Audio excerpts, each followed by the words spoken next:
How can you go on a business trip abroad as a jobless person? Aren't you ashamed of yourself, coming out with a barefaced lie like that? It's not a lie. I really am going overseas for work. Right. Then we're divorcing, liar. With that, he left the room. To him, it seems I, who work from home, might as well be unemployed and lazy. I have a steady income and even contribute to the living expenses, and yet he won't acknowledge that. A few days after I returned from my business trip, I found divorce papers on my desk, already signed. I see. If he can't understand this far, there's no point being a couple, is there?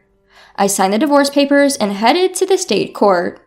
My name is Hannah Robinson, 29 years old. My husband's name is Jake, 30 years old.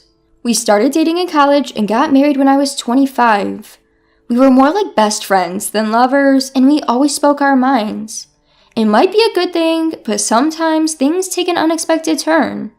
For me, it happened when I discussed my dream with him. My dream is to run an online imported goods store. The opportunity came during my part-time job at a boutique when I was a student. Having always liked foreign designs, I was attracted to the charm beyond my part-time job. After graduating from college, I aimed to open my own store and became a full-time employee at my part-time job. Even as a full-time employee, I could not give up my dream. I really want to have my own shop. Surrounded by my favorite foreign goods, I want to deliver them to my customers. My parents and friends gave me warm words like good luck and you will surely succeed. Jake will definitely understand my dream and support me. So I tried to bring up the topic subtly to Jake when he returned from work. Hey Jake, I've been talking about opening my own shop for a while, right? About that. Oh, not this again. It's not going to work if you do it on a whim. You should quit. Why would you say that? It's not a whim. It's something I've been thinking about for a long time. Impossible is impossible. Life isn't as sweet as you think it is.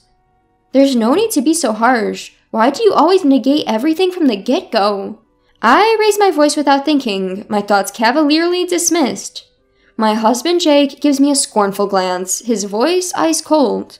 Then tell me, what's your plan if this venture of yours doesn't take off?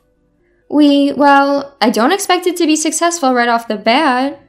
And what about your income until then? The rent and living expenses we're splitting now. You're telling me I have to cover it all, right?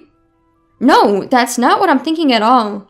I have some savings for the initial investment, and I'll make sure to pay the rent.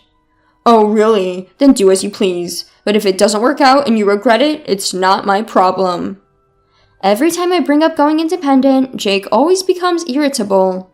The reason is simple, because my income would become unstable. The import shop I work at is well situated, and we have a wide customer base, so we get many customers. Thanks to that, my income is fairly high, nearly the same as Jake's, who works as an office worker. In fact, it might be a bit higher. That's why I've been covering meals when we go out and paying a little more for the rent. My decrease in income is something Jake simply cannot tolerate. At first, he says things like, "Why rush things?" and "You should take your time and prepare," in a kind tone. Now, however, he has no qualms about breaking my spirit. Even so, I did not give up on owning my own shop. No matter how much Jake opposed, I prioritized fulfilling my dream. As a result, I overcame his opposition, and at the age of 26, I started an online boutique. In the beginning, as Jake had predicted, it was difficult to get things running smoothly. But over the years, I implemented all sorts of strategies. I utilized the nature of the online shop, outsourcing to well-known e-commerce companies, promoting on social media, and doing all I could. Thanks to these efforts, a year after going independent, I was able to secure a steady income. From there, I expanded the customer base and products range, and now the annual sales have reached $300,000. Because Jake was so against it, I never spoke about the sales. I assumed he wouldn't be interested anyway. Of course he never asked. Still, he never fails to remind me about the rent and living expenses. I had always just given him the money he demanded without any fuss, and kept any work-related conversation as non-controversial as possible. But then, one day, something happened. I received this message in the DMs of my online shop. "I'm a regular customer of your shop. I was wondering, in addition to the international knickknacks, could you also sell furniture? Actually, there had been numerous requests for me to add furniture to my offerings. However, unlike selling knickknacks, selling furniture online can be quite difficult. Furniture tends to be more expensive, and factors such as the material are also important. Even though I had worked in an import shop before, there are risks involved in sourcing furniture sight unseen and selling it. So I decided to call my old boss at the import shop to discuss the matter. "Hello, is this the manager? I have something I want to discuss with you." As soon as the manager, Maggie, recognized it was me, she sounded genuinely excited. "Hannah, it's been a while. If there's anything I can do to help, just let me know." "Well, I've had some requests to sell furniture in my online shop." "Furniture? That sounds like a challenge." "So, I was thinking of checking out the actual items before selling them. How did you source your items, Maggie?" "I see what you're saying. I can definitely help with that." Maggie, who had connections with overseas suppliers from before, offered to contact one of them and arrange for them to provide furniture to my online shop. Thanks to my long-standing relationship with Maggie, the overseas supplier was happy to comply. With Maggie's suggestion, I decided I would travel abroad to source the furniture. However, I couldn't just go abroad without telling my husband. So that night, I broached the subject with him. "Jake, about the week after next, would it be okay if I was away for about a week?" "A week? Why so long?" "Well, you see, I might have to go abroad for work with Maggie from the shop I used to work at." "Huh? Abroad? If you're going to lie, at least make it believable." "What?" My husband pointed at me, his expression one of mockery. "You're going overseas for work? You're practically unemployed. What are you even talking about?" "What? Wait a minute. You know I run an online shop, right? This trip abroad is for sourcing items for the shop." "So you think I'll just believe you if you tell a work-related lie? Are you stupid? Your little amateur shop. There's only so far it can go." "Think what you want, but right now, our sales are decent and our customers are increasing steadily. This time, it was because of a customer's request." "You're too persistent. Anyway, I won't allow you, practically a shut-in, to leave home for a whole week." With a beer in hand, my husband stomped off to the bathroom. A deep sigh unconsciously escaped from my lips. Why can't he try to understand? His reaction is too harsh, just because he doesn't approve of my work. But I can't just go abroad without his permission. I must persuade him at any cost.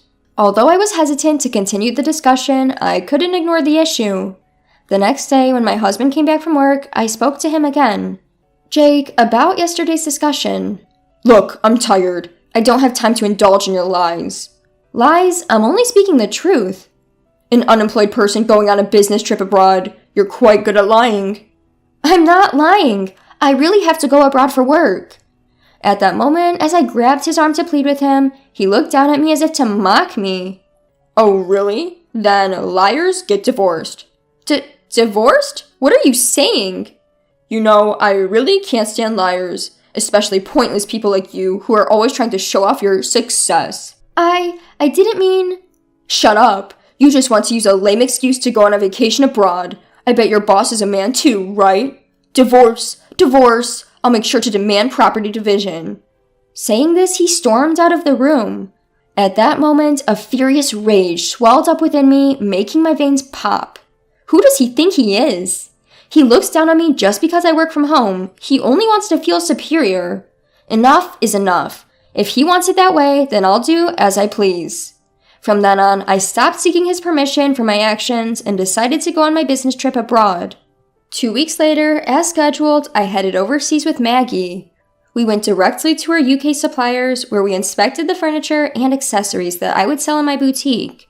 Taking advantage of being abroad, I spent the last day sightseeing with Maggie and was able to enjoy some fulfilling days. That said, it wasn't all smooth sailing. My phone was filled with a barrage of messages from my husband Jake. "You didn't really go overseas, did you? Get back here right now. I'll forgive you if you return today. Time's up. We're getting divorced, you worthless woman." His every message filled me with irritation, but I didn't reply. I knew that any response from me would only escalate the situation. When I return, if he's open to it, we'll talk again. With that decision in my heart, I spent a carefree week abroad.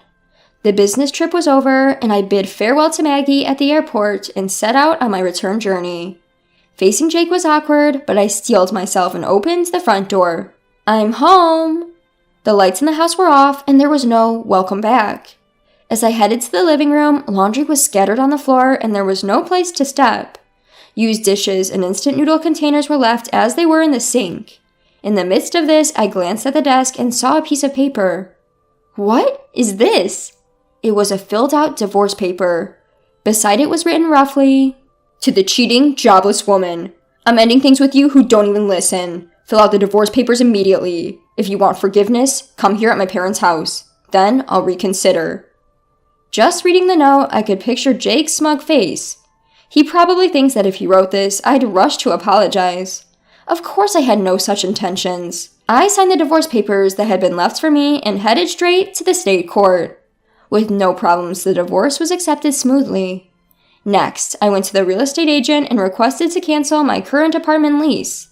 Actually, the place I'm living now is the apartment I lived in when I was single. Jake moved in when we started living together because it was spacious enough. We had talked about moving to a bigger place once we have kids, but there's no need for that now. After finishing the lease cancellation, I immediately started packing up. The next day, I sent all my belongings back to my parents' house and scheduled Jake's belongings to be delivered to his parents' house. All the while, he continued to send me messages filled with absurd demands. "Stop being stubborn and come apologize now. You have until the end of the week, you hear?" And so on.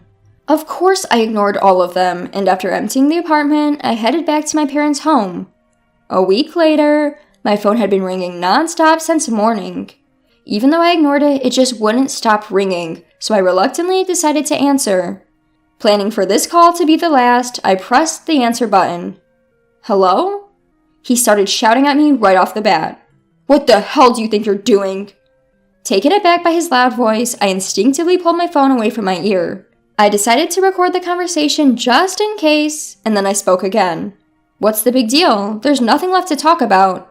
"Don't mess with me. Why all of my belongings were delivered to my parents' house. I just got to the apartment and it's completely empty." "Oh, that? Well, I canceled the lease, so I had to get rid of everything, right?" "What? Canceled? How dare you do something like that on your own?" "On my own? The apartment was in my name. I can do whatever I want with it, can't I?"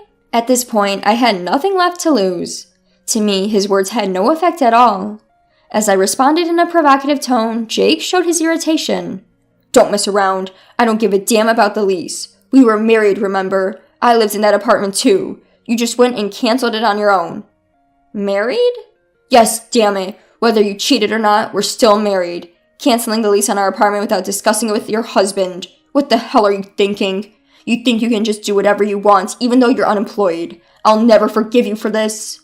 He raged on, showing no consideration for my feelings whatsoever. That rant doesn't even care about me anymore. I decided to let him know the truth. Sorry to burst your bubble while you're getting all fired up about not forgiving me, but we're not married anymore, okay?" "What? What are you talking about?" "I submitted the divorce papers you left behind, so we're strangers now. Why should I continue renting a place for a stranger?" "Hold on, you're joking, right? You're basically unemployed. You'd be in trouble without me." "What? Don't make me laugh. When did I ever say that?" Caught off guard, Jake was at a loss for words over the phone. Seizing the opportunity to vent my pent-up frustration, I blurted out, "You've really looked down on me all this time. I'm not the unemployed or jobless person you think I am. I didn't cheat on you. I was traveling abroad for work to cater to my clients. If you can't believe that, that's fine. But just so you know, I'll never forgive you." Wait a minute. But your online store, it's not like the sales can just increase that." "I've been working my butt off for the past 3 years. You don't know anything and didn't even try to understand, yet you keep making assumptions." 3 years? "Just so you know, I've been making many times more than you. You looked down and belittled me. I don't want a marriage like this. You can live a miserable life on your own for all I care." With that, I hung up the phone, deleted his contact, and cut off all means of communication. It seems that he finally came to his senses and realized that many people are using my online store. He even heard about my success through mutual friends and once came to my parents' house, but I no longer have any intention of meeting or talking to him. Jake made the effort to visit my parents' house, but he was turned away at the door by my dad. Apparently, his own parents found out about his behavior towards me and kicked him out.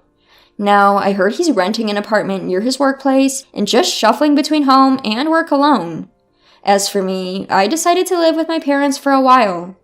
Thanks to my job, I can work from anywhere, which is a blessing.